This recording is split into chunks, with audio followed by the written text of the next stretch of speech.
Hello everyone, this is Amit Goswami, quantum physicist, consciousness researcher, and a quantum activist. In this video, I want to talk about the 7 I's of manifestation. You know about the 3 R's: reading, writing, and arithmetic. Well, everybody knows they are needed for our basic survival. Similarly, quantum science is saying that for manifesting, it's not 3, it's really 7 new things that you need, the 7 I's.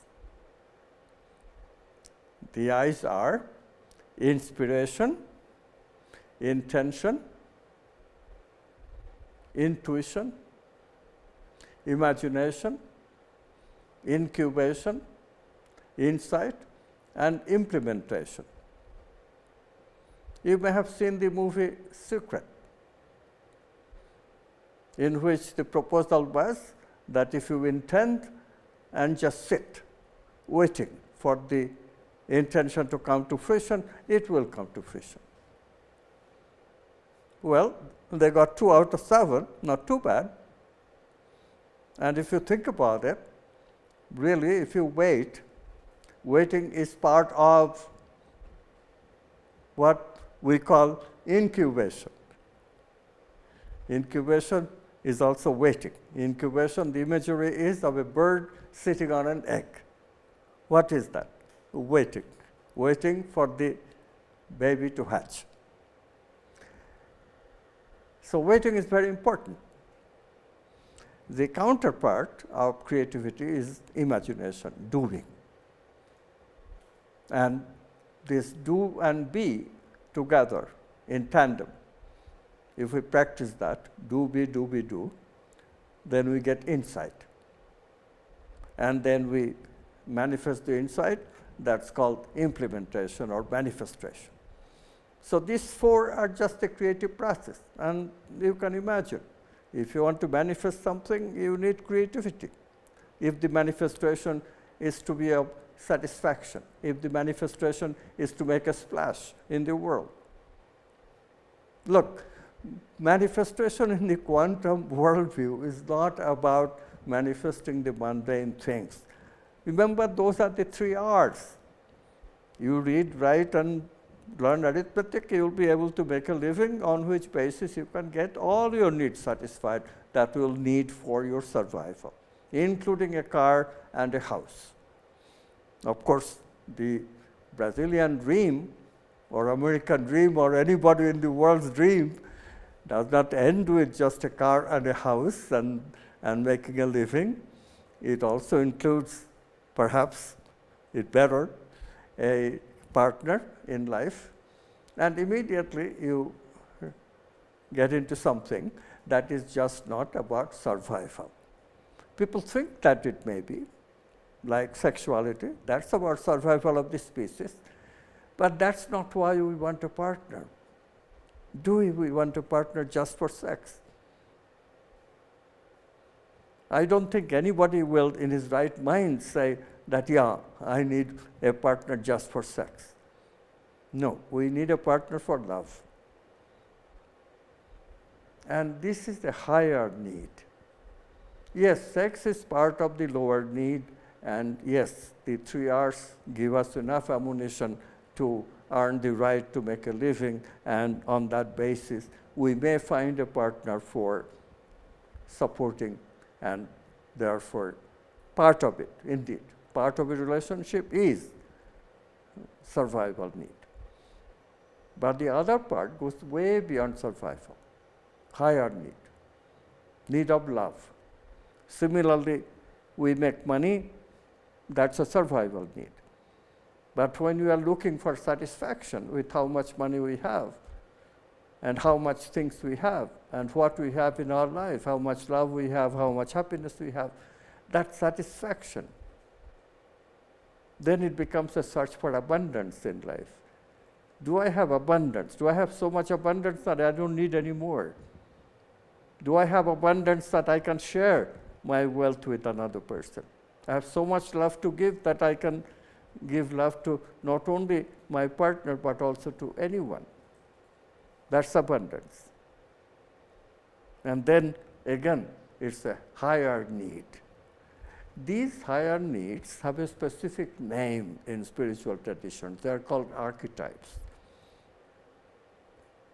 If we explore these higher needs, our consciousness expands. Consciousness derives a quality of inclusivity. It can include another. You can most easily see that examining once again the archetype of love. Love is about including another person in your consciousness. It is about caring for not only you, your numero uno, but also for the other. Do you see? Each of these archetypes, there are 9 of them. There are 9 of them. Abundance, power, love, goodness, truth, beauty and justice, wholeness and self. I've said it in the order that you should think about exploring them. These are the stuff that we want to manifest for finding meaning and purpose in our life, for satisfying higher needs. And the eyes of manifestation are for this purpose. Yes, the creative process is essential, but the secret is also right. Intention is an essential part of pre-preparation, before we prepare. We got to start with intention.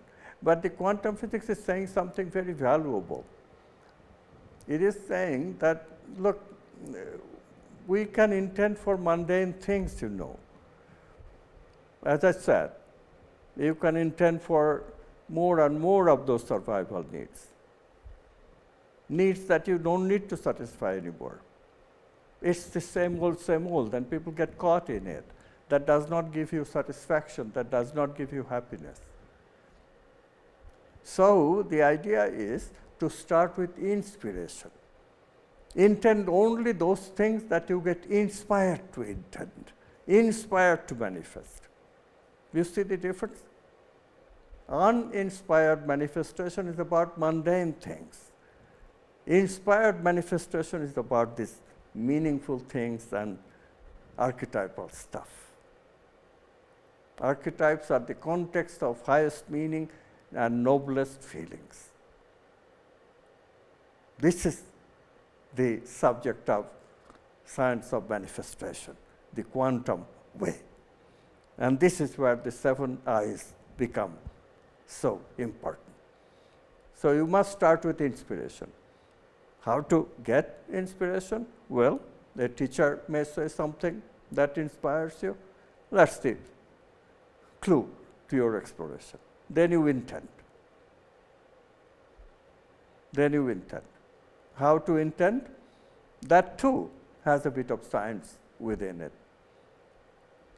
If you intend for yourself, okay, that's just the mundane. Your own free will, you use the 3 R's, and conditioning begets conditioning, conditioned things act out, and sometimes you get it, sometimes you don't. That's one way. But if you intend these higher things, meaningful things, purposeful things, the archetypal stuff, then you follow a different tack already. You intend not only for yourself, but also for everyone, for the greater good. So the first step of intention, I intend. Of course, you intend for myself. That's where we must begin. But then you intend for everybody. I intend for the greater good.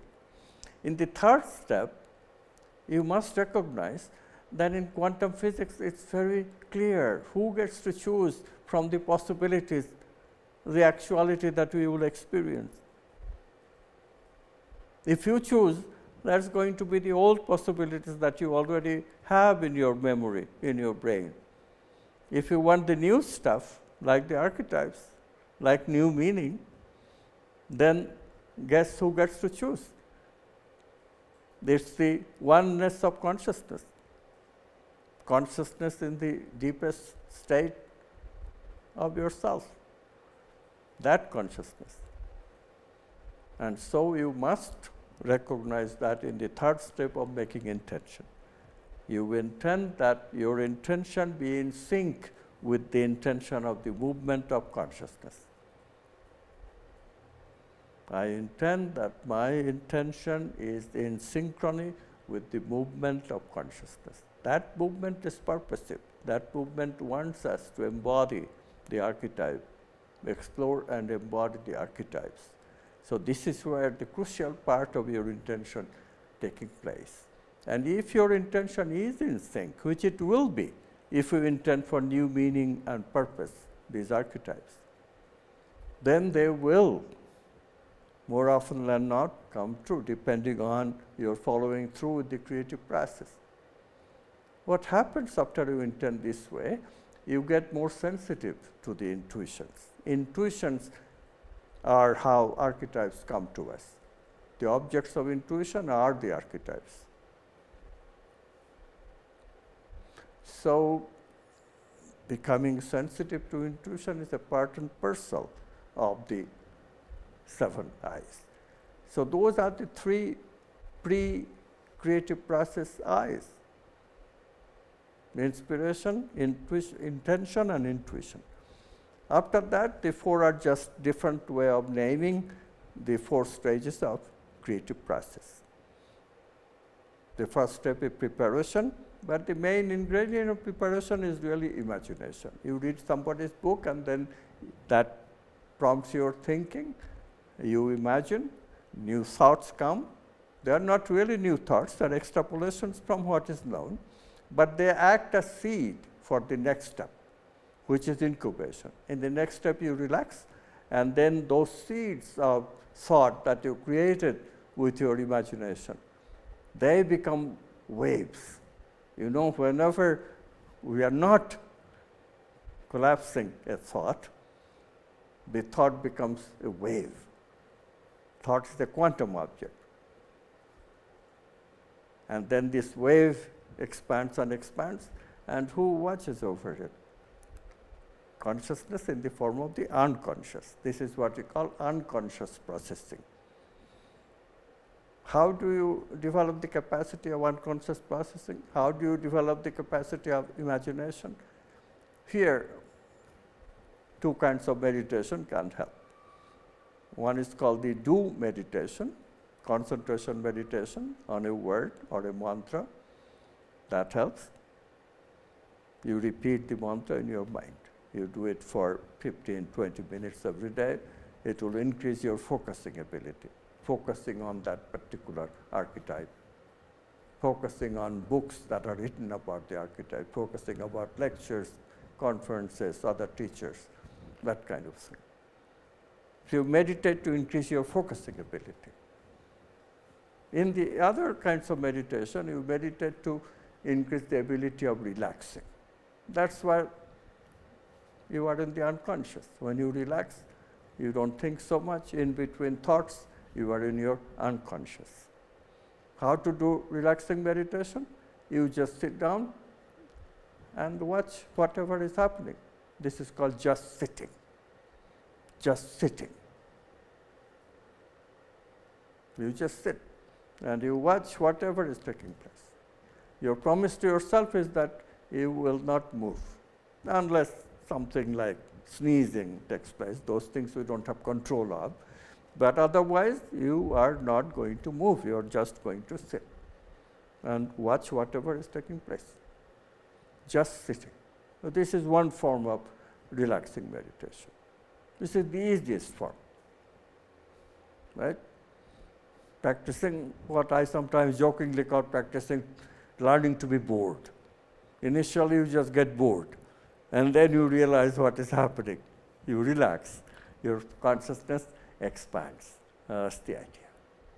So then the third step of creativity, sixth step of the I, insight. Insights are very interesting. Initially, people have these sudden insights, but the suddenness were not really noticed. But they were noticed when modern researchers started studying geniuses and their work. Everybody said that they come like a lightning. They come suddenly. They come like you have a surprise, aha.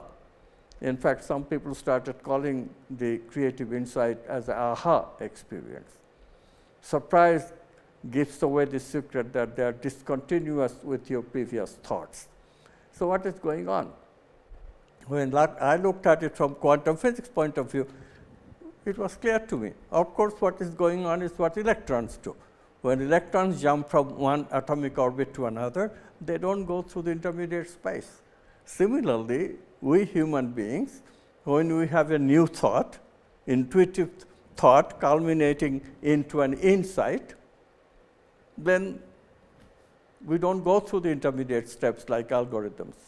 We just get the idea. Sudden insight, discontinuous insight. Quantum physics gives us the ability of quantum leaping. And the secret is do, be, do, be, do. You do this doing and being, the previous two processes, imagination and incubation, in tandem, over and over again. Do, be, do, be, do. Then one day the sudden insight comes. And the last stage, last step, last I, is implementation. Manifestation of the insight that you had. Manifestation of the idea into form. In outer creativity, we manifest a product. So when you begin your process of manifesting your higher needs, of course you will want to create a product for the outer world. That's not a bad way to start. You create a book on your idea of love, not bad. But then eventually you turn it inward. You say that, can I use the insight to change? Can I use the insight on love? Instead of writing a book, can I change myself and love my partner and to love the way that I have always heard it's possible to love? Love without imposing condition on him or her. Can a human being love like that? But of course, there are people all around you who know how to love like that. Not only the famous ones, we have the famous ones, Saint Francis of Assisi, he could love everyone, even animals, even birds, we know that. We know Mother Teresa, whose capacity of loving destitutes in Kolkata is famous. And of course, great poets of love. So love is something that, yes, people have been very successful lovers in the world. And you must have wondered, how do they do it?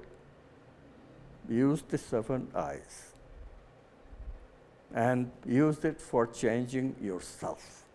Use your insight that comes when you practice do with the archetype of love as your exploratory object. And you get an insight, and then manifesting that insight to change yourself is how you learn to love unconditionally.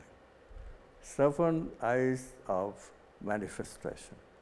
They are wonderful, wonderful qualities to learn. This is what we need to teach our kids. This is what we need to bring our society back into. This is what is going to change the world. The 7 I's. Never forget them. Explore them and change your life.